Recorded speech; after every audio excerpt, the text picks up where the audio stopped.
सभी छात्रों को सुप्रभात। मैं हिंदी अध्यापिका प्रतिभा। आज के इस प्रशिक्षण पीरियड में हम पढ़ेंगे स्पर्श पाठ्य पुस्तक कक्षा 10वीं पाठ चौथा तीसरी कसम, जिसके लेखक हैं प्रहलाद अग्रवाल। सबसे पहले हम प्रहलाद अग्रवाल के परिचय के बारे में जानेंगे कि भारत की आज़ादी के साल मध्य प्रदेश के जबलपुर शहर में जन्मे प्रहलाद अग्रवाल ने हिंदी से एमए तक शिक्षा हासिल की और इन्हें किशोर वय से ही हिंदी फिल्मों के इतिहास और फिल्मकारों के जीवन और उनके अभिनय के बारे में विस्तार से जानने और उस पर चर्चा करने का शौक रहा है। तो शैलेंद्र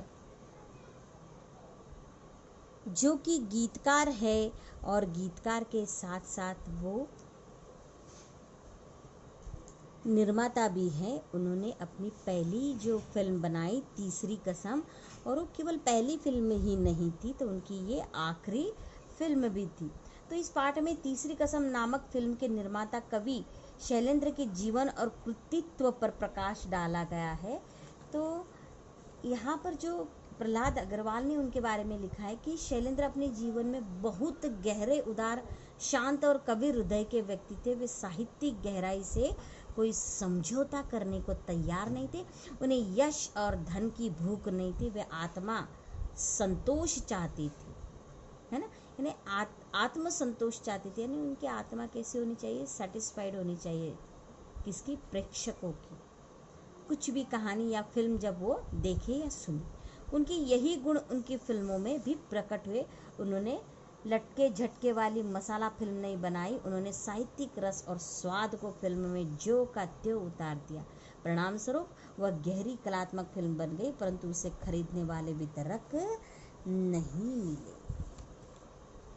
तो सबसे पहले हम देखेंगे कि ये जो प्रहलाद केशव अग्रवाल ने ये जो पाठ लिखा है, तो इस पाठ का प्रतिपाद्य है कि फिल्मकार निर्माता शैलेंद्र द्वारा निर्मित, है ना, तीसरी कसम नामक फिल्म की विशेषता बताना। इसके माध्यम से वे कला फिल्मों को प्रोत्साहन देना चाहते हैं। वे कहना चाहते हैं कि फिल्मों में गहरी कलात्मकता और संवेदना होनी चाहिए। उसे लोक लुभावन लटकों झटकों से दूर रखना चाहिए।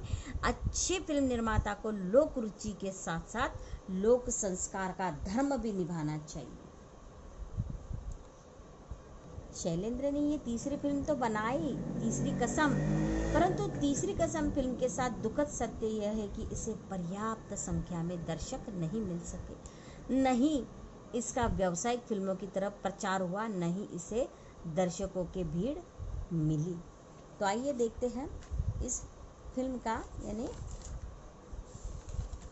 पाठ का कथासार हम देखते हैं कि किस प्रकार से यहाँ पर शैलेंद्र के कृतित्व का परिचय प्रहलाद केशव जी ने दिया है। कि इस पाठ में तीसरी कसम नामक फिल्म के निर्माता कवि शैलेंद्र के जीवन और कृतित्व पर प्रकाश डाला गया है। पाठ का सार अभी हम शुरुआत करते हैं किस प्रकार से। तीसरी कसम के शिल्पकार शैलेंद्र, है ना। तो शिल्पकार यानी रचनाकार, शिल्पकार मीन्स रचनाकार। तो चलते हैं हम शुरुआत से, देखते हैं कि हमें आज के पीरियड में क्या पढ़ना है।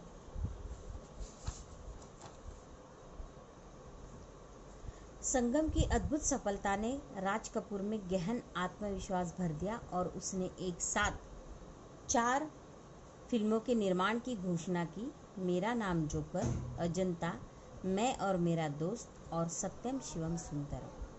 यहाँ पर देखिए, यहाँ पर बताया गया है कि जो सबसे पहले राज कपूर ने जो सबसे पहली फिल्म बनाई थी वो थी संगम, और संगम को इतनी प्रसिद्धि मिली कि उसकी वजह से राज कपूर के अंदर बिल्कुल आत्मविश्वास सा बैठ गया और उन्हें लगा कि अब मैं जो भी फिल्म बनाऊंगा वो फिल्म तो बिल्कुल प्रसिद्ध होने वाली ही है। उसके बाद फिर उन्होंने एक से बढ़कर एक फिल्म बनाई, मेरा नाम जोकर, अजंता, मैं और मेरा दोस्त और सत्यम शिवम सुंदरम। आपको तो मालूम है ये फिल्में पुरानी फिल्में हैं। पर जब 1965 में राज कपूर ने मेरा नाम जोकर का निर्माण आरंभ किया, तब संभवतः उसने भी यह कल्पना नहीं की होगी कि इस फिल्म का एक ही भाग बनाने में 6 वर्ष का समय लग जाएगा।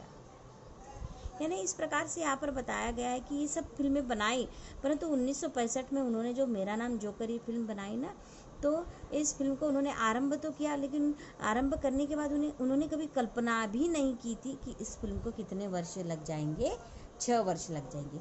और इन 6 वर्षों के अंतराल में राज कपूर द्वारा अभिनीत कई फिल्में प्रदर्शित हुई, जिनमें सन 1966 में प्रदर्शित कवि शैलेंद्र की तीसरी कसम भी शामिल है। यह वह फिल्म है जिसमें राज कपूर ने अपने जीवन की सर्वोत्कृष्ट भूमिका अदा की। यही नहीं, तीसरी कसम वह फिल्म है जिसने हिंदी साहित्य की एक अत्यंत मार्मिक कृति को सेल्यूलाइट पर पूरी सार्थकता से उतारा है। अभी इस पर एक अत्यंत मार्मिक कृति को सेल्यूलाइट पर पूरी सार्थकता से उतारा है, इसको आप अंडरलाइन कर दीजिएगा। तो देखो अभी ये जो है ना, यहाँ पर जो शब्द आ चुका है कि सेल्यूलाइट, यानी सेल्यूलाइट ये क्या है, तो पुराने अभी तो क्या होती है, डिस्क होती है, सीडी होती है ना, कोई भी मूवी की। लेकिन उस वक्त यानी जो 1965 के आसपास का जो ज़माना था, तो उस वक्त अमेरिकी रील पर चित्र प्रस्तुत करना, यानी रील बनती थी। आपको मालूम है, देखो इस प्रकार से जो रील यहाँ पर छोटी सी रील दिखाई गई है, पाठ प्रवेश जो दिया है ना आपका, ये देखो ये रील दिखाई गई है ना, ये रील आपको दिख रही है, पाठ प्रवेश में बताई गई है ये। तो इस प्रकार से रील बनाई जाती थी। तो हम कह सकते हैं कि तीसरी कसम फिल्म को सेल्यूलाइट पर लिखी कविता है ना, सार्थकता से उतारा। नहीं, इसको सेल्यूलाइट पर लिखी कविता क्यों कहा गया, तो तीसरी कसम फिल्म विशेष रूप से भावपूर्ण फिल्म थी। वह मानो अभिनीत कहानी नहीं अपितु फिल्मी रोल पर लिखी हुई कोई कविता थी, और उसकी संवेदना बहुत सघन, सूक्ष्म और गहरी थी। और इसीलिए इस तीसरी कसम फिल्म को सेल्यूलाइट पर उतारी कविता कहते हैं। उसे फिल्म नहीं, कुछ कोई कहानी नहीं, बल्कि जब देखने वाला जब ये फिल्म देखता है तो उसे ऐसा लगता है कि वो कोई कविता सुन रहा है ना।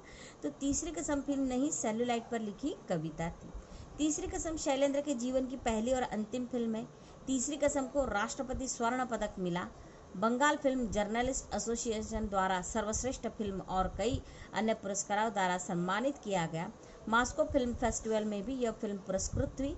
इसकी कलात्मकता की लंबी चौड़ी तारीफें हुई। इसमें शैलेंद्र की संवेदनशीलता पूरी शिद्दत के साथ मौजूद है।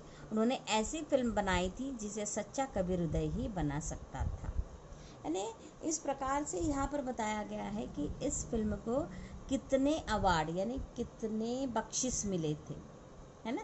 तो इस प्रकार से ये जो नेशनल अवार्ड मिली हुई फिल्में किसी को अच्छी नहीं लगती है ना। बच्चों को कैसी फिल्म अच्छी लगती है जिसमें गाने हो, है ना, शानदार एक्टिंग हो, स्टंट हो हीरो का, एक्टर एक्ट्रेस का।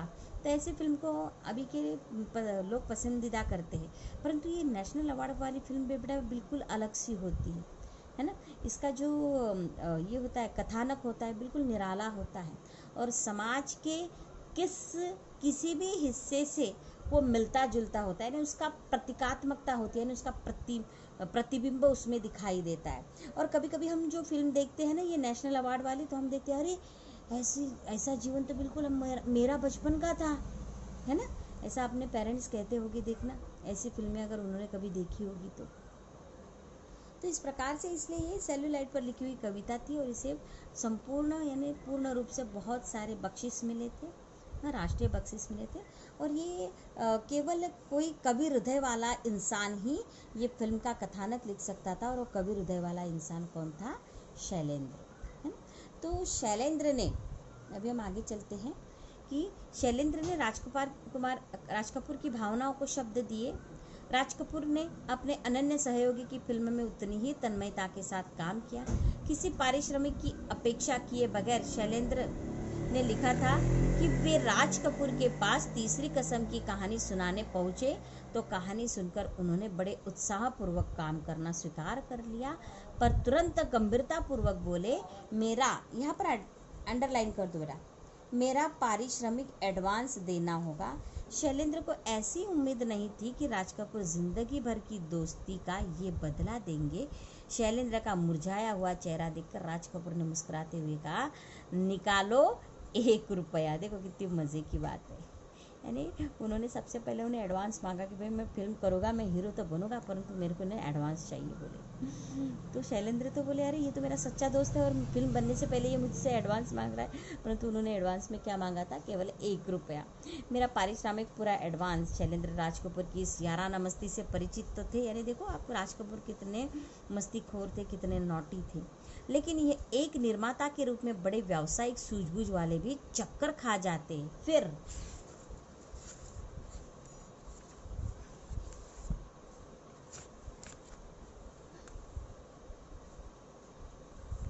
शैलेंद्र तो फिल्म निर्माता बनने के लिए सर्वथा अयोग्य थे। जैसे कि जो हमने अभी पैसेज पढ़ा उसका हम स्पष्टीकरण देखते हैं, है ना, कि किस प्रकार से यहाँ पर शैलेंद्र के बारे में लेखक ने लिखा है कि उन्होंने यहाँ पर बताया है कि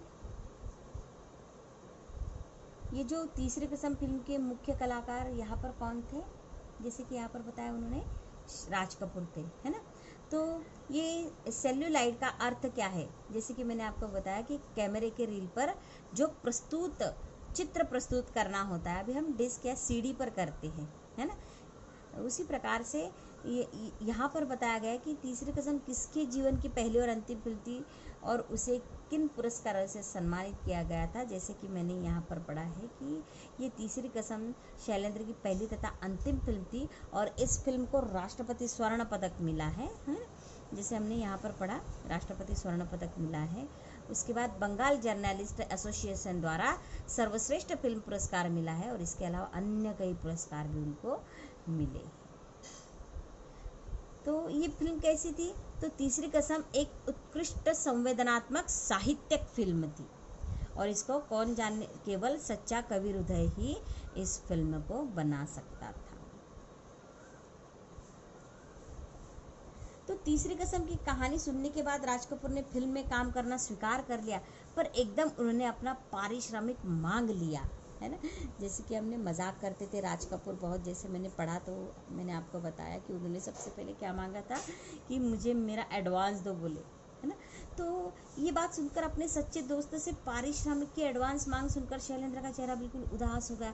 शैलेंद्र राज कपूर की याराना मस्ती से भली भांति परिचित थे और उन्हें लगा कि अरे ये तो मुझे एडवांस में 1 रुपया मांग रहा है, ये तो बड़ा चुलबुला है, ये सुधरेगा नहीं बोले। फिल्म निर्माता के रूप में शैलेंद्र सर्वथा अयोग्य थे। राज कपूर ने पारिश्रमिक के रूप में केवल 1 रुपया मांगा था, क्योंकि उन्होंने कभी फिल्म बनाई नहीं थी, है ना, और ये उनकी पहली और आखिरी फिल्म थी और इसलिए राज कपूर ने भी पहचान लिया था और उन्होंने कहा कि मुझे कोई ज़्यादा मत दो, मुझे केवल क्या दो, 1 रुपया दो। क्योंकि राज कपूर की एक्टिंग ही ऐसी थी कि जब वो मजाक करते थे तो लोगों को ऐसा लगता था कि वो सचमुच बोल रहे हैं और अच्छे भले बड़े बड़े जो निर्माता वो चक्कर खा जाते थे और शैलेंद्र भी चक्कर खा गए कि भाई ये मुझे पैसे क्यों मांग रहे हैं, है। तो राज कपूर फिल्म निर्माता के रूप में शैलेंद्र को अयोग्य मानते थे, फिर भी उन्होंने अपने मित्र की फिल्म में मुफ्त काम करके सच्चे मित्रत्व का दायित्व निभाया, है ना।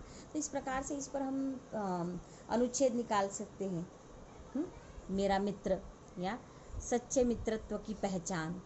तो इस प्रकार से सिलेबस से रिलेटेड ही तुम्हें क्या हो सकता है, अनुच्छेद आ सकते हैं। तो इस पैसेज में इस प्रकार से ये स्पष्टीकरण दिया है। अभी हम अगले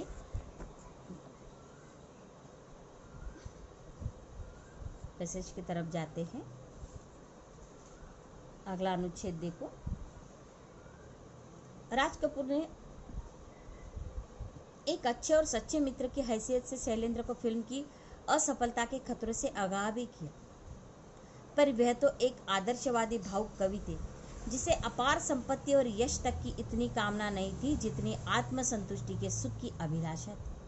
तीसरी कसम कितनी ही महान फिल्म क्यों न हो रही हो, लेकिन यह एक सुखद सत्य है कि इसे प्रदर्शित करने के लिए बमुश्किल वितरक मिले, बावजूद इसके कि तीसरी कसम में राज कपूर और वहीदा रहमान जैसे नामजद सितारे थे। नामजद यानी प्रसिद्ध, पॉपुलर। शंकर जयकिशन का संगीत था, जिनकी लोकप्रियता उन दिनों 7वें आसमान पर थी, है ना। देखो यहाँ पर क्या आ गया, मुहावरा आ गया। यहाँ अभी 7वें आसमान पर होना यानी ऊंचाई पर होना, 7वें आसमान पर होना यानी ऊंचाई पर होना, है ना। और इसके गीत भी फिल्म के प्रदर्शन के पूर्व ही बेहद लोकप्रिय हो चुके थे, लेकिन इस फिल्म को खरीदने वाला कोई नहीं था। दरअसल इस फिल्म की संवेदना किसी 2 से 4 बनाने का गणित जानने वाले की समझ से परे थी। अभी यहाँ मुहावरा आ गया, 2 से 4 बनाने का गणित जानने वाले, है ना, यानी 2 से 4 बनाने का गणित, ये मुहावरा आ गया। तो इसका अर्थ हम क्या कहेंगे कि पैसे को जल्दी जल्दी बढ़ाने की कला, है ना। तो शैलेंद्र के पास ये पैसे को जल्दी जल्दी बढ़ाने की कला नहीं थी, क्योंकि वो पैसों को महत्व नहीं देते थे। वो किसको महत्व देते हैं? कहानी को, कि जो दर्शकों को पसंद आए और दर्शक उसे पसंद करके तालियां बजाए और उनका मन संतुष्ट हो, उनकी आत्मा संतुष्ट हो। उसमें रची बसी करुणा तराजू पर तौली जा सकने वाली चीज़ नहीं थी, इसलिए बमुश्किल जब तीसरी कसम रिलीज हुई तो इसका कोई प्रचार नहीं हुआ। फिल्म कब आई कब चली गई मालूम ही नहीं पड़ा। तो इस प्रकार से यहाँ पर हमें लेखक ने बताया है कि शैलेंद्र ने पहली फिल्म तो बनाई, परंतु उस फिल्म को ज़्यादा लोगों ने पसंद नहीं किया, लेकिन फिल्म के पहले जो गाने रिलीज़ हुए थे वो गाने मात्र सभी ने पसंद किए। परंतु ये अगर ये फिल्म नहीं चली, परंतु ये क्या थी, ये राष्ट्रीय बख्शीश यानी नेशनल अवार्ड लेने वाली ये फिल्म थी। तो इस प्रकार से उन्होंने एक्टर तो तैयार कर दिया, हाँ, यानी अभिनयकर्ता कौन था? राज कपूर था, और एक्ट्रेस यानी अभिनय करती कौन थी? वहीदा रहमान थी। तो तीसरी कसम की कहानी सुनने के बाद राज कपूर ने फिल्म में काम करना स्वीकार कर लिया। फिर एकदम उन्होंने अपना पारिश्रमिक मांग लिया। अपने सच्चे दोस्त से पारिश्रमिक की एडवांसा मांग सुनकर शैलेंद्र का चेहरा उदास हो गया। ये आपने अभी देखा और मैंने भी आपको ये पढ़ाया। अर्थात ये जो हम गद्यांश पढ़ रहे हैं किसके ज़रिए, ये किससे रिलेटेड है?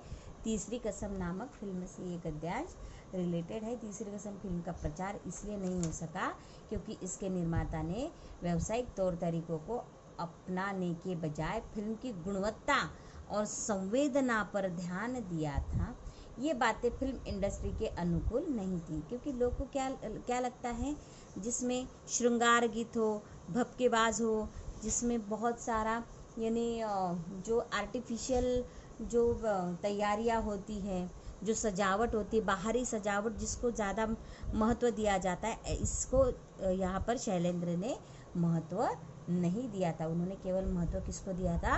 गुणवत्ता और संवेदना पर ही ज़्यादा ध्यान दिया था। और गुणवत्ता और संवेदना वाली फिल्में ज़्यादा चलती नहीं, परंतु इसको राष्ट्रीय पुरस्कार मिलता है। फिल्म इंडस्ट्री के तौर तरीके ग्लैमर, दिखावे और चकाचौंध भरे होते, वहाँ करुणा, साहित्य और संवेदना की बजाय लटके झटके अधिक चलते, लेकिन इनको लटके झटके से कोई लेना देना नहीं था। इन्हें तो बस क्या करना था कि जो सच्चाई है वो सच्चाई दर्शकों के सामने उन्हें दिखानी थी। अभी आगे का गद्यांश हम देखते हैं कि ऐसा नहीं है कि शैलेंद्र 20 सालों तक फिल्म इंडस्ट्री में रहते हुए भी वहाँ के तौर तरीके से नावाकिफ थे, परंतु उनमें उलझकर वे अपनी आदमियत नहीं खो सके थे। श्री 420 का एक लोकप्रिय गीत है, प्यार हुआ इकरार हुआ, प्यार से फिर क्यों डरता है दिल। इसके अंतरे की एक पंक्ति, रातें दसों दिशाओं से कहेगी अपनी कहानियाँ, पर संगीतकार जयकिशन ने आपत्ति की। उनका ख्याल था कि दर्शक 4 दिशाएं तो समझ सकते हैं, परंतु इसमें कितनी दिशाएं दर्शाई थी? 10 दिशाएं, यानी इस पर ऑब्जेक्शन लिया था। तो समझ सकते हैं 10 दिशाएं नहीं, लेकिन शैलेंद्र परिवर्तन के लिए तैयार नहीं हुए। उनका दृढ़ मंतव्य यानी उनकी राय थी, ओपिनियन था कि दर्शकों की रुचि की आड़ में हमें उथलेपन को उन पर नहीं थोपना चाहिए। कलाकार का यह कर्तव्य भी है कि वह उपभोक्ता की रुचियों का परिष्कार करने का प्रयत्न करे, और उनका यकीन गलत नहीं था। और यही नहीं, वे बहुत अच्छे गीत भी जो उन्होंने लिखे बेहद लोकप्रिय हुए। शैलेंद्र ने झूठे अभिजात्य को कभी नहीं अपनाया। उनके गीत भाव प्रणव थे, दुरूह नहीं। यहाँ पर अंडरलाइन कर दिए क्योंकि ये क्वेश्चन का आंसर है। मेरा जूता है जापानी, ये पतलून इंग्लिशतानी। सर पे लाल टोपी रूसी, फिर भी दिल है हिंदुस्तानी। यह गीत शैलेंद्र ही लिख सकते थे। शांत नदी का प्रवाह, यहाँ से अंडरलाइन कर दीजिए, शांत नदी का प्रवाह और समुद्र की गहराई लिए हुए, यही विशेषता उनकी ज़िंदगी की थी और यही उन्होंने अपने फिल्म के द्वारा साबित किया था। तो जिस प्रकार से हमने ये छोटा सा गद्यांश पढ़ा, इसमें हम बता सकते हैं कि कलाकार की जो अच्छी और संवेदनापूर्ण कला प्रस्तुत करके दर्शकों की रुचियों से सुधार ला सकता है ना। तो इस प्रकार से जो कलाकार है वो अच्छी और संवेदनापूर्ण कला प्रस्तुत करके दर्शकों की रुचियों में क्या कर सकता है, सुधार ला सकता है। यह गीत इतना भावपूर्ण, स्तरीय और संदेशपूर्ण है कि शैलेंद्र जैसा महान गीतकार ही ऐसा गीत लिख सकता है ना। क्योंकि शैलेंद्र जी क्या थे, संवेदनशील थे, भावनापूर्ण थे और इसलिए उनके जो गीत है वो गीतकार भी थे। तो उनके गीत इस प्रकार से प्रसिद्ध थे कि अपने फिल्मों द्वारा शैलेंद्र ने यह सिद्ध करने का प्रयास किया कि फिल्म निर्माता अपने दर्शकों की रुचियों का परिष्कार कर सकते हैं। उन्होंने ऐसा करके सफलता भी पाई, क्योंकि शैलेंद्र के जीवन तथा गीतों में दो विशेषता समान रूप से भरी हुई थी। शांत नदी की तरह, है ना, उनके गीत कैसे थे, जैसे मैंने अंडरलाइन करने को कहा आपको कि उनके गीत थे शांत नदी की तरह, प्रवाहशीलता तथा समुद्र सी गहराई उनके गीतों में थी। शैलेंद्र के गीत भावना और कोमलता से भरपूर थे। वे गहरे भाव से युक्त होते हुए भी कठिन नहीं थे। उनमें भावुकता और सरलता का संगम था। जैसे मैंने ये गीत आपको गाकर दिखाए कि कितने सीधे सादे गीत थे, है ना।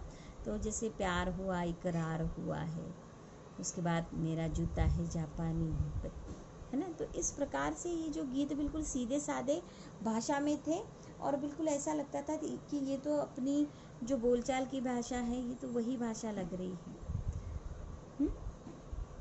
अभी हम आगे देखते हैं। आप सभी को दिख रहा है। तीसरी कसम यदि एकमात्र नहीं तो चंद उन फिल्मों में से है जिन्होंने साहित्य रचना के साथ साथ 100% न्याय किया हो।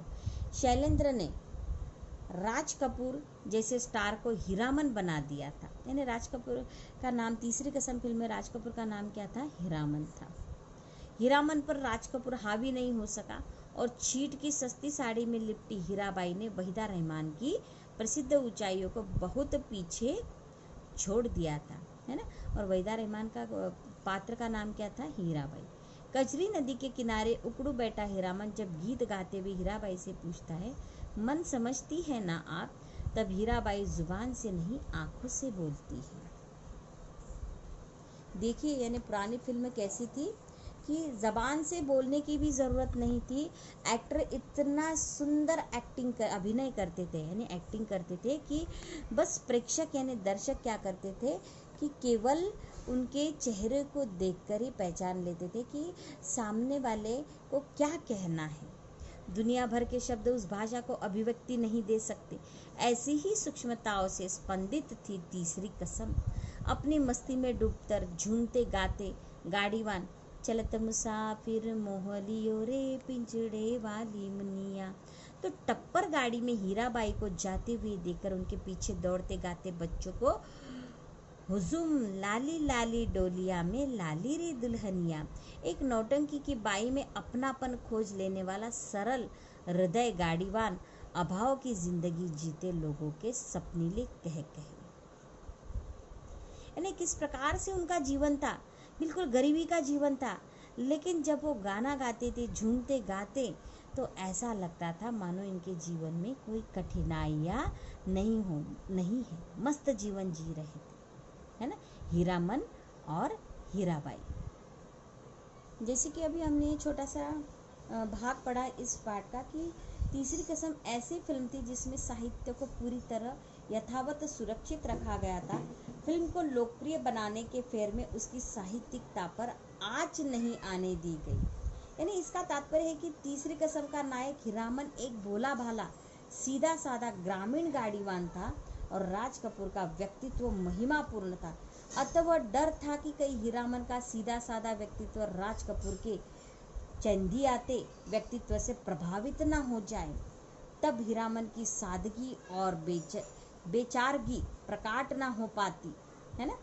यानी बेचारगी यानी बेचारा हम कहते हैं, जैसे कि भाई ये इंसान लाचार है, तो लाचार ही भी हम कह सकते हैं, लेकिन हम सादगी अगर शब्द यहाँ पर इस्तेमाल कर रहे हैं तो हम हीरामन यानी राज कपूर के लिए यही कहेंगे कि हीरामन की सादगी और बेचारगी प्रकट न हो पाती। यानी वो इस प्रकार से अभिनय करते थे कि वो इतना भोला भाला इंसान, इतना गरीब है, इतना बेचारा है कि कोई पहचान नहीं पाता था।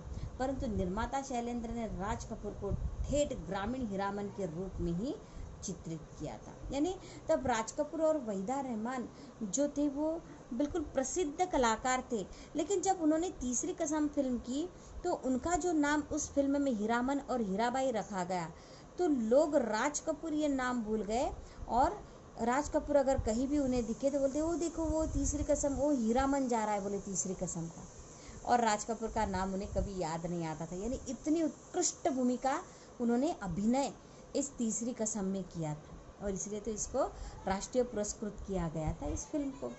तीसरी कसम को हीराबाई जुबान से अधिक आंखों से बोलती है। यानी पहली जो अभिनय करता जो हीरोइंस थी यानी एक्ट्रेस थी, वो हमेशा ऐसी शर्माने वाली दिखाते थे। अब आजकल की हीरोइंस यानी एक्ट्रेस ऐसी शर्माने वाली नहीं होती है, परंतु पुराने ज़माने में हमने फिल्में देखी है, उसमें एक्ट्रेस हमेशा शर्माने वाली रहती थी। तो ये ज़बान से नहीं बल्कि आँखों से या कभी इशारों से बातें करती थी, और उसकी आँखों की जो भाषा है उसको दुनिया की कोई भी भाषा फीकी पड़ जाती थी उसके आगे, यानी सब पहचान लेते थे उसके आँखों की भाषा से।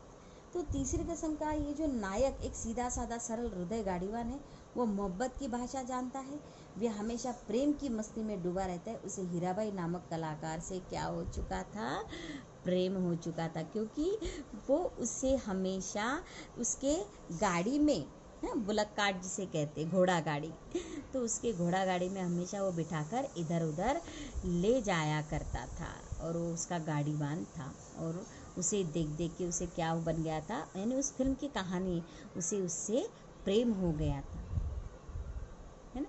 अभी हम आगे देखते हैं कि हमारी फिल्मों की सबसे बड़ी कमजोरी होती है लोक तत्व का अभाव, अर्थात लोक तत्व का अभाव यानी लोगों की जो भावना होती है, तो लोगों में भावनाओं का अभाव होता है, वे जिंदगी से दूर होती है। यदि त्रासद स्थितियों का चित्रांकन होता है, त्रासद यानी कष्ट भरी, दुख भरी, संकट भरी स्थितियाँ, है ना, त्रासद यानी भयानक घटनाएं जिससे क्या होता है जीवन उद्ध्वस्त हो जाता है, तो ऐसी स्थितियों का जो चित्रांकन होता है तो उन्हें ग्लोरीफाई किया जाता है ना। ग्लोरीफाई यानी महिमा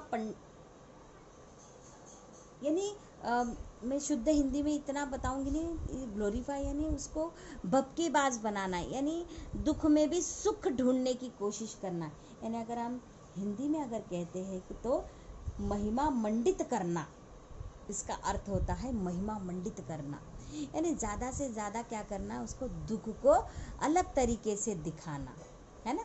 जैसे कि हमने देखा था कि वो जो फिल्म थी हम आपके हैं कौन, उसमें जो एक्ट्रेस है वो जो रेणुका शाहनी, वो जो एक्ट्रेस जो सीढ़ियों से फिसल जाती हैं, तो दुखद घटना थी, है ना, तो रोने जैसी घटना थी, लेकिन उसको ग्लोरीफाई किया गया।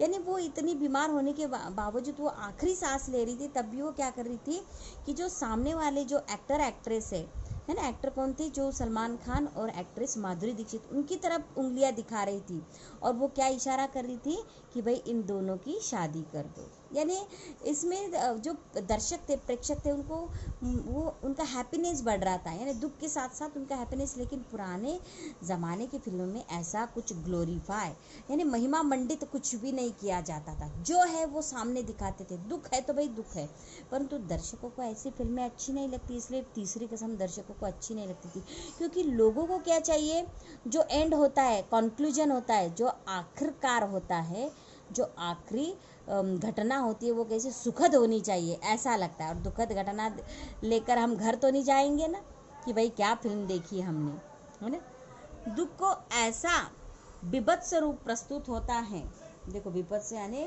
भयानक, भयंकर, है ना, होता है जो दर्शकों का भावनात्मक शोषण कर सके। और तीसरी कसम की यह खास बात थी कि वह दुख को भी सहज स्थिति में जीवन सापेक्ष प्रस्तुत करती है। और इस प्रकार से दुख की जो स्थितियां है वो रियलिटी में यहाँ पर दिखाई है, यानी उसमें कुछ ग्लोरीफाई कुछ नहीं किया है, जो है सो है। यानी जो लेखक को अर्थात जो निर्माताकार है उनको दिखाना है सो दिखाना है ना। तो इस प्रकार से ये जो छोटा सा मैंने पैसेज पढ़ा इसमें हम यही बता सकते हैं कि लोक तत्व के अभाव का तात्पर्य है कि सामान्य लोक जीवन का चित्रण न होना। इस कमजोरी के कारण फिल्में लोगों के दिलों को छू नहीं पाती, वे लोकप्रिय और प्राणवान नहीं बन पाती, है ना। जैसे कि उसमें अगर ऐसा जो जिसमें दुख भरा हो, हाँ, यानी जिसमें रोना ही रोना भरा हो, तो ऐसी फिल्में किसी को अच्छी नहीं लगती। त्रासद स्थिति का तात्पर्य यहाँ पर ये बताया है लेखक ने कि दुखदायक स्थिति यानी पीड़ा, लूट, डकैती, बदमाशी, हिंसा आदि का चित्रण प्राय फिल्मों में इन क्रूर चित्रणों को बहुत बड़ा, है ना, बहुत बड़ा करके महिमावान बनाकर प्रस्तुत किया जाता है। इनके चित्रण को रसदार और आकर्षक बनाया जाता है। यानी ये स्थिति भी लेखक को अच्छी नहीं लगती। दुख की स्थिति भी उनको क्या करनी है, जैसी है वैसी ही दिखाना वे पसंद करते हैं। यानी तीसरी कसम में दुख को महिमा मंडित नहीं किया गया, उसे सहज रूप में प्रस्तुत किया गया। इस कारण यह फिल्म विशेष बन गई। यानी हमारी फिल्मों में भयानक दृश्यों को ग्लोरीफाई किया जाता है, जैसे मैंने आपको उदाहरण दिया है ना, हम आपके कौन का, क्योंकि सामान्य दर्शक उनकी सनसनी का आनंद लेने के लिए फिल्म देखने आए और उनकी कमाई हो। परंतु यहाँ पर शैलेंद्र ने ये फिल्म कमाई के लिए नहीं बनाई थी और इसलिए वो राष्ट्रीय पुरस्कृत थी, है ना। तो हम आगे की तरफ चलते हैं। अभी आगे का जो पैसेज है, अभी हम आगे चलते हैं कि मैंने शैलेंद्र को गीतकार नहीं कवि कहा है। वे सिनेमा की चकाचौंध के बीच रहते हुए यश और धन लिप्सा से कोसों दूर थे। जो बात उनकी जिंदगी में थी वही उनके गीतों में भी। उनके गीतों में सिर्फ करुणा नहीं, जूझने का संकेत भी था और वह प्रक्रिया भी मौजूद थी जिसके तहत अपनी मंजिल तक पहुंचा जाता है। व्यथा आदमी को पराजित नहीं करती, उसे आगे बढ़ने को संदेश देती है ना। तो इस प्रकार से ये जो तीसरी कसम, जिसके जो निर्माता शिल्पकार शैलेंद्र है और इसके जो लेखक प्रहलाद अग्रवाल है, तो इन्होंने शैलेंद्र का जो सिनेमा है उसमें चकाचौंध में रहते हुए भी यश और धन लिप्सा से वो बेहद दूर रहते थे, है ना। यानी सिनेमा अगर देखा तो वहाँ पर क्या आ गया, सब चकाचौंध आती है, चमक धमक आती है ना, यानी सब दिखावा आता है। लेकिन शैलेंद्र इन सब से दूर थे और उनकी फिल्म को भी उन्होंने ज़रा भी इसका टच नहीं होने दिया, है ना। यानी उन्हें बिल्कुल धन लिप्सा से वो बहुत दूर थे। उन्हें किसी बात की आमिष नहीं था, प्रलोभन नहीं था। यह विशेषता न केवल उनके जीवन में थी बल्कि फिल्मों में भी थी। शैलेंद्र की फिल्म में करुणा तो होती ही होती, किंतु संघर्ष की प्रेरणा भी बराबर साथ रहती। उनकी व्यथा पराजित नहीं करती बल्कि आगे बढ़ने के लिए क्या करती थी, प्रेरित करती थी, है ना। यानी किस प्रकार से अगर जीवन में दुख आया है तो दुख से डर के तुम्हें कुछ चीज़ों को ग्लोरीफाई नहीं करना, बल्कि उस दुख का सामना करके तुम्हें क्या करना है और आगे बढ़ना है ना। और आगे आने वाले दुख का तुम्हें क्या करना है, सामना करना है। तो शैलेंद्र की व्यथा की विशेषता यह है कि वह मनुष्य को निराश, हताश और परास्त करने के बजाय उसे निरंतर जूझने और आगे बढ़ने की प्रेरणा देता है। इस प्रकार से संघर्षमय जीवन किसी को अच्छा नहीं लगता, परंतु उनकी फिल्म हमेशा संघर्षमय ही रहती थी, क्योंकि संघर्ष से क्या होता है, इंसान थक जाता है और उसे फल की आशा नहीं होती है। तो ऐसा जीवन किसी को पसंद नहीं, तो ऐसी फिल्म कैसे पसंद आएगी लोगों को, है ना। परंतु शैलेंद्र कहते थे मुझे किसी से कुछ लेना देना नहीं, बस मुझे दर्शकों को जो सच्चाई है वो सच्चाई मुझे क्या करनी है, उन्हें दिखानी है।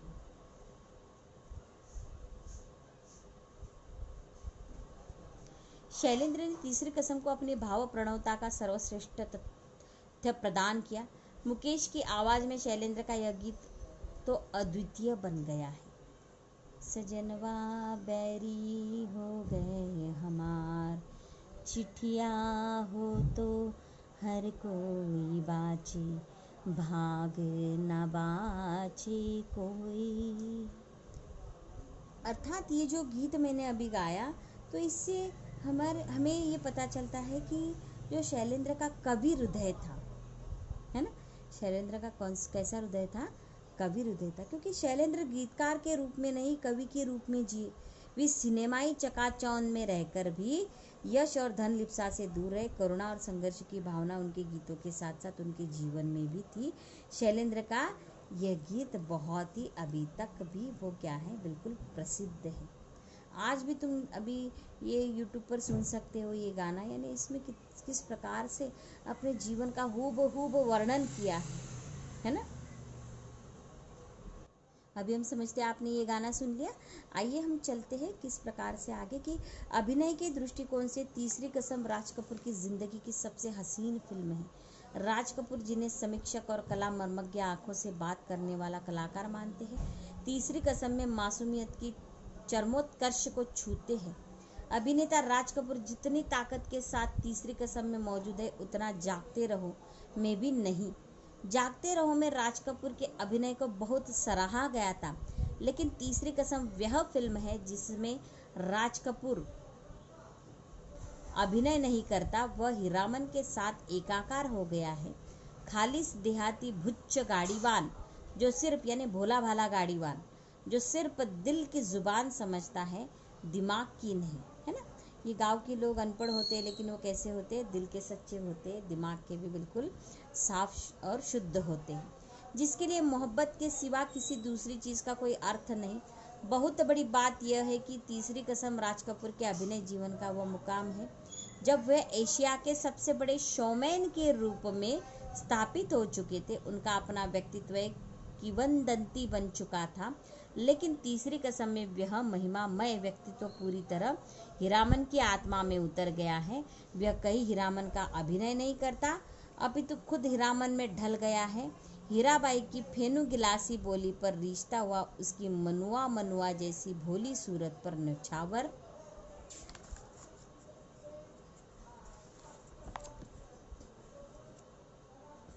होता हुआ और हीराबाई की तनिक सी उपेक्षा पर अपने अस्तित्व से जूझता हुआ सच्चा हीरामन बन गया।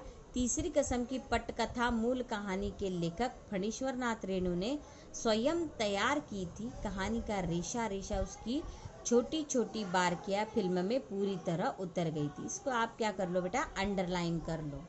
अर्थात ये जो मैंने ये लास्ट का जो पैसेज पढ़ा, इसमें हम बता सकते हैं कि लेखक ने तीसरी कसम को राज कपूर की सबसे हसीन फिल्म इसलिए कहा है क्योंकि इसमें राज कपूर मासूमियत की सारी हदें पार कर गए। इस फिल्म में उन्होंने हीरामन का अभिनय नहीं किया, बल्कि उसके साथ एकाकार हो गए। वे स्वयं हीरामन के व्यक्तित्व में ढल गए थे। जैसे कि मैंने बताया कि जब ये फिल्म उन्होंने बनाई और जब लोगों ने इस फिल्म को देखा तो लोग राज कपूर का नाम भूल गए थे और क्या कहते थे कि ये देखो हीरामन गाड़ी वाला जा रहा है। यानी उन्होंने इस प्रकार से अपना व्यक्तित्व निभाया था। यानी सामान्य रूप से कला समीक्षक मानते हैं कि राज कपूर आंखों से बात करने वाले कलाकार है। उनकी आंखें बोलती है, वे बड़ी से बड़ी और सूक्ष्म से सूक्ष्म बात आंखों के अभिनय से प्रकट कर सकते हैं। राज कपूर हीरामन नामक ग्रामीण गाड़ीवान का अभिनय करते करते मानो स्वयं हीरामन बन गए थे। उनमें से राज कपूर का अंश मानो गायब हो गया है। वे हीरामन के जीवन में ढल गए थे। दोनों व्यक्ति मानो मिलकर एक हो गए थे, है ना। यानी लोग उन्हें हीरामन के नाम से ही जानने लगे थे। राज कपूर का अभिनेता रूप इतना प्रसिद्ध हो गया था कि लोग उनके बारे में तरह तरह की बातें बनाया करते थे। उनके बारे में सुनी सुनाई चमत्कारी बातों का अंबार लगने लगा था। लोग उनके बारे में जैसे भी वो बात करना चाहते थे, इसलिए वे कल्पना और सत्य का मिश्रण करके उनके बारे में नई नई बातें बना लिया करते थे। क्योंकि तीसरी कसम की जो हीराबाई नौटंकी में काम करने वाली नायिका थी, वह भोली सूरत वाली तथा रेशमी बातें करने में प्रवीण नायिका थी। यानी यहाँ पर लेखक ने बराबर बताया है कि जैसे कि उनके जो अभिनय के बारे में कि उनका अपना व्यक्तित्व एक किंवदंती बन चुका था, है ना। क्यों किंवदंती, यानी हम उसको कह सकते हैं कि जो प्रचलित है, सुना सुनाया है ना। यानी एक दूसरे को बताने वाला ऐसा बन गया था। कि लोग इसके बारे में ही बातें करते थे। यानी वो एक प्रकार से क्या बन चुके थे, वो एशिया के सबसे बड़े शोमैन के रूप में स्थापित हो चुके थे। यानी एशिया का सबसे बड़ा कलाकार, ये पदवी उन्हें तीसरी कसम की वजह से मिल गई थी। शोमैन यानी क्या, कलाकार। तो इस प्रकार से हम इस पाठ के ज़रिए हम बता सकते हैं कि राज कपूर और वहीदा रहमान को लोग किसके नाम से जानने लगे थे, उनके असली नाम से वो भूल गए थे और उन्हें हीरामन और हीराबाई के नाम से जानने लगे थे। क्योंकि तब उस ज़माने में ज़्यादा से ज़्यादा जो गांव की जनता थी वो कैसी थी, गरीब थी। राज कपूर ने खालिस देहाती गाड़ीवान की भूमिका निभाई थी। वह दिल से बोलता था, दिमाग से नहीं। राज कपूर इसी रोल के कारण पूरे एशिया के बड़े शोमैन बने, जैसे मैंने बताया अभी, कलाकार बने थे। राज कपूर ने तीसरी कसम फिल्म में हीरामन नामक देहाती गाड़ीवान का अभिनय किया। यह अभिनय इतना कुशल था कि राज कपूर पूरी तरह हीरामन के रूप में ढल गए थे। अभी ये बार बार बताने वाली बात नहीं है, क्योंकि मैंने आपको बता चुकी हूँ कि लोग उन्हें राज कपूर नहीं बल्कि हीरामन के नाम से जानते थे। उनकी कला इतनी लोगों को पसंद आई थी, क्योंकि गाड़ीवान दिल की भाषा समझता था, दिमाग की नहीं। वह मोहब्बत को महत्व देने वाला चरित्र था, है ना। तो इस प्रकार से वो क्या करता था, अपनी गरीबी को छुपाता हुआ, उससे संकटों से जूझता हुआ वह अपना अस्तित्व नहीं खोना चाहता था। और ये जो तीसरी कसम की ये जो पटकथा है ना, इसके मूल कहानी के जो लेखक है वो कौन है, फणीश्वर नाथ रेणु, है ना। और इसके कहानी का रेशा रेशा किसने पढ़ लिया था, शैलेंद्र ने पढ़ लिया था। और उसी के ऊपर हूबहूब ये फिल्म बनाई थी। और इस फिल्म के ऊपर पाठ किसने बनाया, प्रहलाद केशव अग्रवाल ने। और आज ये हमारा पाठ बिल्कुल समाप्त हो जाता है। हम प्रश्न उत्तर की ओर बढ़ते हैं। अभी हमने संपूर्ण पाठ पढ़ लिया है, अभी हम चलते हैं प्रश्न उत्तर की तरफ से। सबसे पहले हम देखेंगे मौखिक प्रश्नाभ्यास देखेंगे, है ना, कि तीसरी कसम फिल्म को कौन कौन से पुरस्कारों से सम्मानित किया गया है। जैसे कि आपको पता है पेज नंबर 91 पर, है ना, पेज नंबर 91 पर आपको कि तीसरी कसम नामक फिल्म को निम्नलिखित पुरस्कार से सम्मानित किया है। ऐसा लिखना है कि राष्ट्रपति स्वर्ण पदक, उसके बाद बंगाल जर्नलिस्ट एसोसिएशन का सर्वश्रेष्ठ फिल्म पुरस्कार, मॉस्को फिल्म फेस्टिवल पुरस्कार, है ना। तो इस प्रकार से वो उत्तर हम यहाँ से ले सकते हैं, है ना। Page number 91। तीसरी कसम शैलेंद्र के जीवन की पहली और अंतिम फिल्म। तीसरी कसम को राष्ट्रपति स्वर्ण पदक मिला, बंगाल फिल्म जर्नलिस्ट एसोसिएशन द्वारा सर्वश्रेष्ठ फिल्म और कई अन्य पुरस्कार द्वारा सम्मानित किया गया। मॉस्को फिल्म फेस्टिवल में भी यह विश्व फिल्म पुरस्कृत हुई। तो इस प्रकार से हम इसका ये जो है अवार्ड यहाँ पर उत्तर में दे सकते हैं। उसके बाद हम चलते हैं प्रश्न क्रमांक 2 की तरफ चलते हैं हम, कि शैलेंद्र ने कितनी फिल्म बनाई। मालूम है आपको, शैलेंद्र ने अपने जीवन में केवल एक ही फिल्म बनाई और वो थी तीसरी कसम, वो और वह उनकी आखिरी फिल्म भी थी, है ना। फिर हम तीसरे प्रश्न की राज कपूर द्वारा निर्देशित कुछ फिल्मों के नाम बताइए।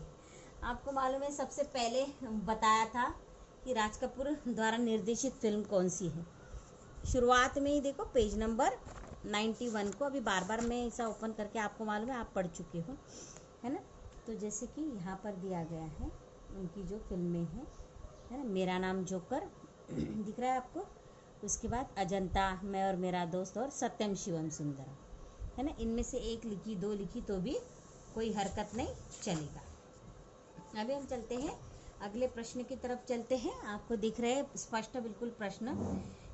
चौथा प्रश्न, तीसरी कसम फिल्म के नायक और नायिका के नाम बताइए और फिल्म में उन्होंने किन पात्रों का अभिनय किया। मालूम है आपको, अभी आखिरी में मैंने वही बताया कि तीसरी कसम के नायक का नाम है राज कपूर, उसने हीरामन नामक गाड़ीवान का अभिनय किया, और नायिका वहीदा रहमान जिसने नौटंकी कलाकार हीराबाई का अभिनय किया। उसके बाद फिल्म तीसरी कसम का निर्माण किसने किया था, है ना। तो फिल्म तीसरी कसम का निर्माण प्रसिद्ध गीतकार शैलेंद्र जी ने किया था। उसके बाद राज कपूर ने मेरा नाम जोकर के निर्माण के समय किस बात की कल्पना भी नहीं की थी, है ना। राज कपूर ने मेरा नाम जोकर के नामक फिल्म के निर्माण के समय यह कल्पना भी नहीं की थी कि उसे इसके पहले अंश को 6 साल लग जाएंगे। आपको मैंने शुरुआत में ही पढ़ाया, आपको याद आ रहा है अभी पढ़ने के बाद, है ना? नहीं याद आ रहा होगा तो बार बार ये वीडियो यूट्यूब देखिए आप। उसके बाद राज कपूर की किस बात पर शैलेंद्र का चेहरा मुरझा गया था? मालूम है आपको, उन्होंने जब एडवांस मांगा था। तो जब तीसरी कसम फिल्म में अभिनय करने के लिए राज कपूर ने मजाक में अपना पारिश्रमिक एडवांस मांग लिया तो शैलेंद्र का चेहरा मुरझा गया। उसके बाद फिल्म समीक्षक राज कपूर को किस तरह का कलाकार मानते थे? तो फिल्म समीक्षक राज कपूर को आंखों से बात करने वाला कुशल अभिनेता मानते थे। अभी 25-30 शब्दों में चलते हैं हम कि तीसरी कसम फिल्म को सेल्यूलाइड पर लिखी कविता क्यों कहा गया है? जैसे कि मैंने आपको अंडरलाइन करने को कहा था, है ना? सबसे पहले सेल्यूलाइड की कविता, पेज नंबर 91, सेकंड पैराग्राफ की 4th लाइन देखो, है कि तीसरी कसम फिल्म विशेष रूप से भावपूर्ण फिल्म थी। वह मानो अभिनीत कहानी नहीं अपितु फिल्मी रोल पर लिखी हुई कोई कविता थी। उसकी संवेदना बहुत सघन, सूक्ष्म और गहरी थी, इसलिए उसको सेल्यूलाइड पर लिखी कविता कहा गया। तीसरी कसम फिल्म को खरीदार क्यों नहीं मिल रहे थे? क्योंकि तीसरी कसम में कोई लोग, है ना, कोई लोक लुभावना मसाला नहीं था। वो शुद्ध रूप से साहित्यिक थी। उसमें करुणा का भाव बहुत गहरा था, यानी दुख भरा था उसमें। फिल्म के वितरक उसके साहित्य महत्व का गौरव को समझ नहीं सकते थे और इसलिए उन्होंने उसे खरीदने से इनकार कर दिया। क्योंकि लोगों को लगा, दिग्दर्शकों को लगा, डायरेक्टर्स को लगा कि भाई ऐसी दुख भरी फिल्म कौन देखेगा, अपना तो नुकसान ही नुकसान है, इसलिए भाई हम कुछ खरीदते नहीं तुम्हारी फिल्म और लोगों को कुछ दिखाते नहीं।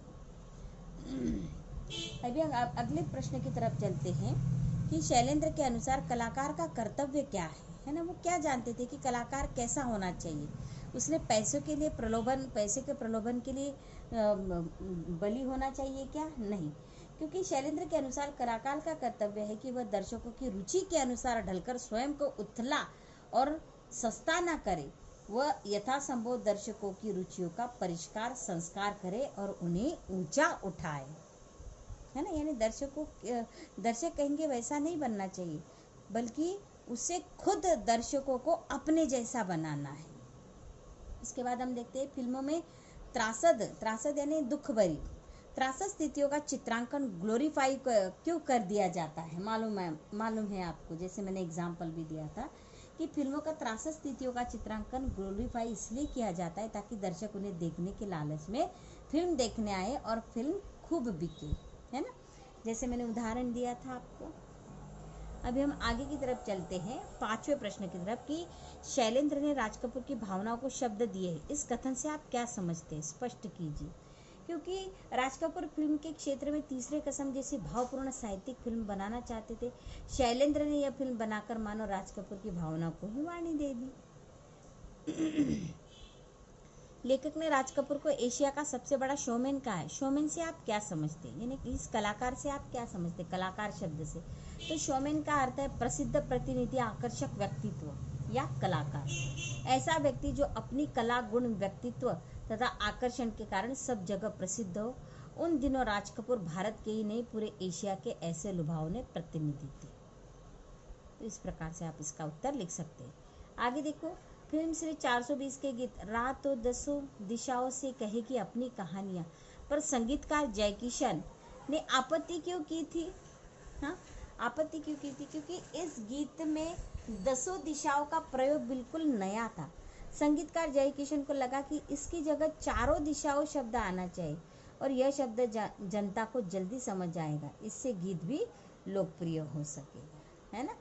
लेकिन ये कवि हृदय वाले लोग क्या करते हैं, उन्हें कोई लेना देना नहीं रहता कि 4 दिशा तो 4, ईस्ट वेस्ट नॉर्थ, है ना, साउथ, तो ऐसा नहीं दिखाना था उन्हें। 10 दिशा यानी जीवन जब हम कंठित करते हैं, जीते हैं, तो हमें ऐसे 10 मार्ग, 10 कठिनाइयाँ, 10 सुख के साधन, ऐसा यानी बहुत सारे मार्ग मिल सकते हैं हर स्थिति में। अभी देखो आगे का जो प्रश्न है, 7वां प्रश्न हम देखते हैं। प्रश्न तो बहुत दिए हैं, है ना, तो बच्चों ने पढ़ाई भी वैसी करनी चाहिए। अभी हम चलते हैं प्रश्न ख। निम्नलिखित प्रश्नों के उत्तर 50-60 शब्दों में लिखिए। तो सबसे पहला जो प्रश्न है, राज कपूर द्वारा फिल्म की असफलता के खतरों से आगाह करने पर भी शैलेंद्र ने यह फिल्म को क्यों बनाया। यानी राज कपूर ने बताया था कि भाई ये फिल्म ज़्यादा चलेगी नहीं, असफल रहेगी, इसमें बॉक्स ऑफिस पर तुम्हारा नुकसान होगा। फिर भी शैलेंद्र उनका कहना नहीं माने और उन्होंने आखिरकार अपनी फिल्म बनाई। तो क्यों? क्योंकि राज कपूर ने तीसरी कसम फिल्म की कहानी और संवेदना देखकर शैलेंद्र को चेतावनी दे दी थी कि यह फिल्म असफल हो सकती है, इसे खरीदार नहीं मिलेंगे। परंतु शैलेंद्र भावुक हृदय कवि थे, उनमें आदर्शवाद बहुत प्रबल था। वे यश और धन लिप्सा से दूर थे। वे इस फिल्म का निर्माण अपने मन की संतुष्टि के लिए करना चाहते थे और इसलिए उन्होंने खतरा उठाकर भी यह फिल्म बनाई थी। इस उत्तर के लिए आपने पेज नंबर 92 का ये जो सेकंड पैराग्राफ है, फर्स्ट पैराग्राफ है, ये वैसा का वैसा लिखा तो भी चलेगा, है ना। तो इस प्रकार से हम उत्तर भी बता सकते हैं कि आपको इस पैराग्राफ में इसका उत्तर लिखना है। अभी आगे का प्रश्न देखते हैं, प्रश्न क्रमांक 2। तीसरी कसम में राज कपूर का महिमामय व्यक्तित्व किस तरह हीरामन की आत्मा में उतर गया है, स्पष्ट कीजिए। कि तीसरी कसम फिल्म का नायक है हीरामन नामक खालिश देहाती भुच्च गाड़ीवान था, भोला भाला था। उसकी भूमिका निभाई अपने समय के सबसे बड़े शोमैन राज कपूर ने, है ना। ये कलाकार बहुत ही प्रसिद्ध है। इस फिल्म में राज कपूर ने अपने महिमामय व्यक्तित्व को समेटकर स्वयं को बिल्कुल देहाती बना दिया।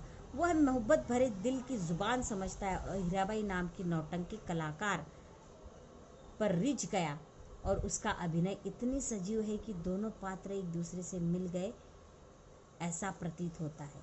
राज कपूर मानो राज कपूर या अभिनेता रहे ही नहीं, वे हीरामन का अभिनय करते करते खुद हीरामन बन चुके थे और इसलिए ऐसा कहा गया है कि राज कपूर का महिमामय व्यक्तित्व हीरामन के आत्मा में उतर गया था। अभी हम तीसरे प्रश्न की तरफ चलते कि लेखक ने ऐसा क्यों कहा कि तीसरी कसम ने साहित्य रचना के साथ साथ 100% न्याय किया है। मालूम है आपको, ये तीसरी कसम ये साहित्य रचना किसकी थी?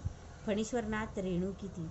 और उन्होंने जैसा साहित्य लिखा है उसी प्रकार से शैलेंद्र ने फिल्म बनाई थी। उन्होंने कुछ आर्टिफिशियल या अलग उसको मोड़ ट्विस्ट नहीं दिया, है ना। यही इसमें लिखना है। जैसे कि हम लिख सकते हैं इसमें कि अधिकांश फिल्में किसी साहित्यिक रचना को फिल्मी लटकों झटकों और तौर तरीकों और बाहरी दिखावा के अनुरूप ढाल दी जाती है। परिणाम स्वरूप वह साहित्यिक रचना अपने मूल रूप से बहुत दूर हो जाती है ना। यानी जो साहित्य है उस साहित्य में जो दिया है वो फिल्म में अगर नहीं दिखाया और आधा सच दिखाया और आधा झूठ, तो इससे क्या होगा, पता चल जाता है ना कि अरे ये साहित्य में तो यानी इस कहानी में तो ऐसा मैंने पढ़ा नहीं है और ये फिल्म में तो बिल्कुल अलग दिखा दिया है। शैलेंद्र जी ने ऐसा नहीं किया। जो फणीश्वर नाथ रेणु ने अपने साहित्य में जो कहानी लिखी है वैसी की वैसी कहानी उन्होंने अपने फिल्म में उतार दी। उसमें कुछ उन्होंने अलग दिखावा नहीं दिखाया। साहित्य का स्तर भी गिर जाता है इससे, है ना। यानी भाई देखो अलाना फलाना साहित्यकार, इतने बड़े साहित्यकार है रविंद्रनाथ टैगोर जी, और उनकी जो कहानी उस कहानी को इस निर्माता ने, इस दिग्दर्शक ने, ये फिल्मकार ने क्या किया, उसको बिल्कुल उसका सत्यानाश कर दिया है। ऐसा भी कोई कह नहीं सकता। परंतु तीसरे कसम में यह दोष नहीं आ पाया। गीतकार शैलेंद्र ने कुशलतापूर्वक साहित्यिक गहराई और यथार्थ को जो का त्यों बना के रखा। इस फिल्म के सब दृश्य गहरे भावपूर्ण है, इसलिए किसी ने इस फिल्म को सेलुलाइट पर लिखी कविता कहा गया है ना। तो हम चलते हैं भाई शैलेंद्र के गीतों की क्या विशेषता है, अपने शब्दों में लिखिए। जैसे कि मैंने आपको अंडरलाइन करने के लिए कहा था कि जो शैलेंद्र जी के जो गीत है वो बड़े भावपूर्ण और दुरूह थे। एक मिनट, अभी आपको स्पष्ट दिख रहा है। जैसे कि देखो पेज नंबर 92 पर देखो, ये देखो मैंने आपको यहाँ पर अंडरलाइन करने को कहा था कि उनके गीत कैसे थे, भाव प्रणव थे और दुरूह नहीं थे। और नीचे भी आपको मैंने यहाँ पर अंडरलाइन करने को कहा था, है ना। तो इस प्रकार से हम इस प्रश्न का उत्तर दे सकते हैं कि शैलेंद्र के गीत बहुत भावपूर्ण होते, वे संवेदनापूर्ण होते हुए भी कठिन नहीं होते।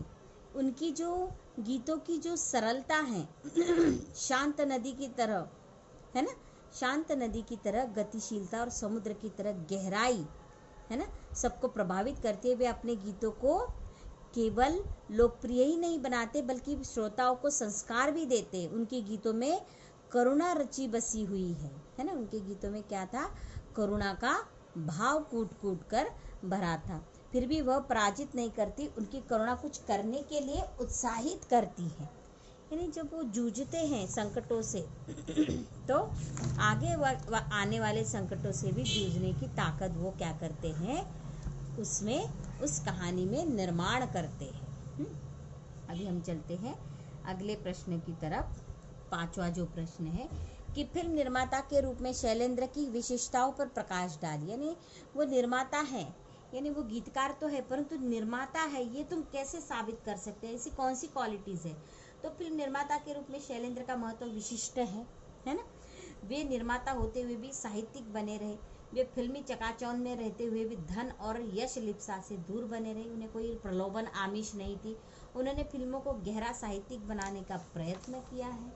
उन्होंने फिल्म में सस्तापन या उथलापन लाने के बजाय दर्शकों को संस्कारित करने का प्रयास किया। उनकी फिल्में कविता जैसी सघन, गहन और प्रभावी थी, तभी उनकी कला फिल्म को अनेक पुरस्कार मिले। ऐसा हम इसमें कुछ पॉइंट्स डाल सकते हैं। अभी 7 आपके हिसाब से भी उसमें डाल सकते हैं, ऐसा कुछ नहीं कि मैंने जो बताया वही आप लिखना है। लेखक के इस कथन से कि तीसरी कसम फिल्म कोई सच्चा कवि हृदय ही बना सकता था, आप कहाँ तक सहमत। अब ये हमें यहाँ स्पष्टीकरण देना, अपने अलग अलग राय हो सकती है ना, कि तीसरी लेखक ने ऐसा क्यों कहा है कि इस तीसरी कसम ये फिल्म कोई सच्चा हृदय का कवि ही बना सकता है।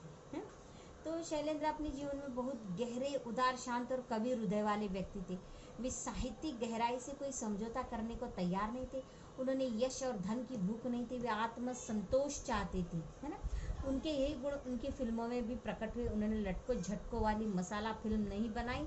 उन्होंने साहित्यिक रस और स्वाद को फिल्म में ज्यों का त्यों उतार दिया। परिणाम स्वरूप वह गहरी कलात्मक फिल्म बन गई, परंतु उसे खरीदने वाले वितरक नहीं मिले। इस प्रकार से तुम क्या कर सकते हो, लिख सकते हो। अथवा तुम कि मैं इस कथन से पूरी तरह सहमत हूँ, है ना। यानी 7वें प्रश्न का जो उत्तर है, तुम अपने राय में कैसे लिख सकते हो कि मैं इस कथन से पूरी तरह सहमत हूँ। संसार में कवि हृदय लोग ही भावनाओं की अभिव्यक्ति से संतुष्ट होते हैं। वे धन और यश को नहीं, आत्म संतोष को प्रमुखता देते। तीसरी कसम फिल्म में शैलेंद्र ने व्यावसायिक खतरों को उठाया, उसमें गहरी कलात्मकता का पूट दिया, उसे सस्ते और उथले लटकों झटकों से बचाए रखा। उसमें उन्होंने गहरी करुणा और संघर्षशीलता को स्थान दिया। उन्होंने अपने पात्रों से आंखों की भाषा में अभिव्यक्त कराया। अभी हम आशय स्पष्ट देखेंगे। सबसे पहले देखेंगे कि उन्होंने क्या बताया कि वह तो एक आदर्शवादी भावुक कवि थे, जिसे अपार संपत्ति और यश तक की इतनी कामना नहीं थी जितनी आत्मसंतुष्टि के सुख की अभिलाषा थी।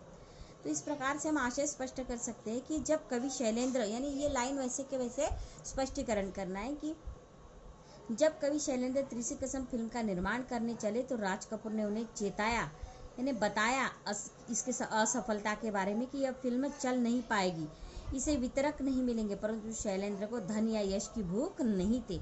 वे आदर्शों में जीने वाले भावुक कवि हृदय व्यक्ति थे।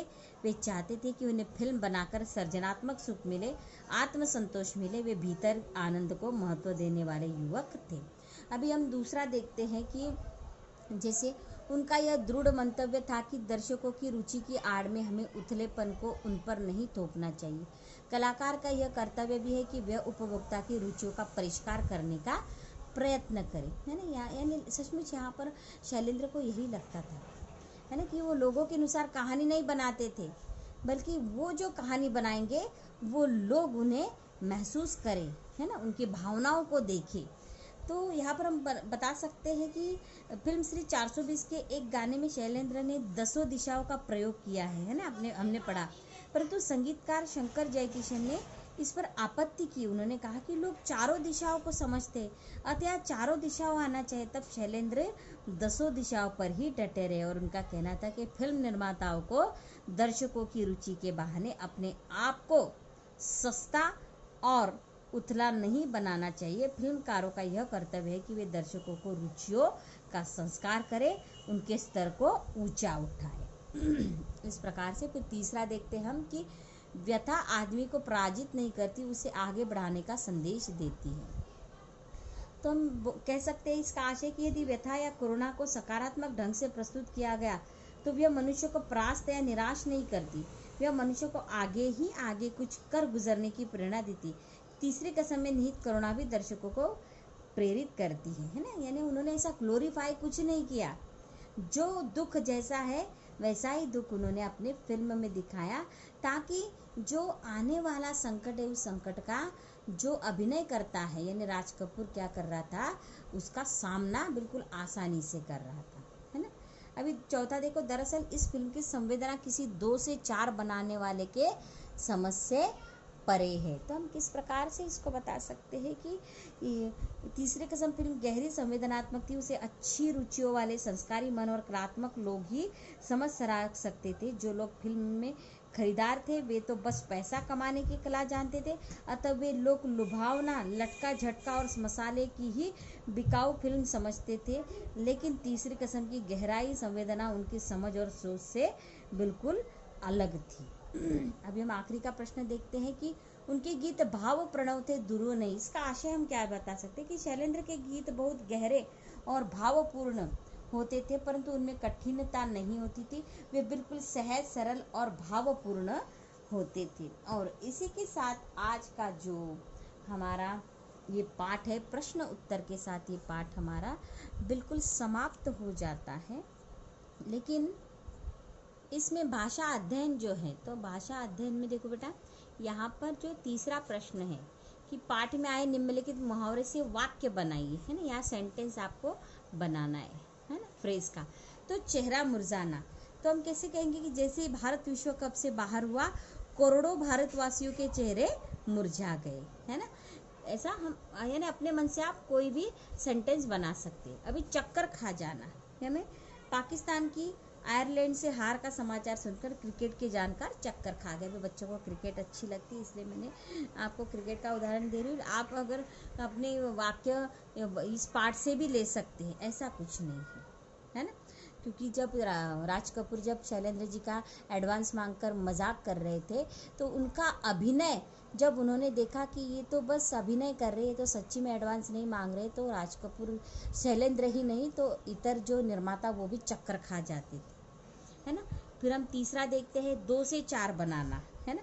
तो आजकल क्रिकेट के खेल में खिलाड़ियों से अधिक वे सट्टेबाज रुचि लेते हैं, जिनका काम हर पल 2 से 4 बनाना है ना। आखिरी वाला आंखों से बोलना, है ना। वहीदा रहमान अपने प्रेम को शब्दों से नहीं आंखों से बोलकर प्रकट करती थी। तो और इसके साथ अभी हम क्या करते हैं, हमारा ये पाठ बिल्कुल समाप्त कर देते हैं।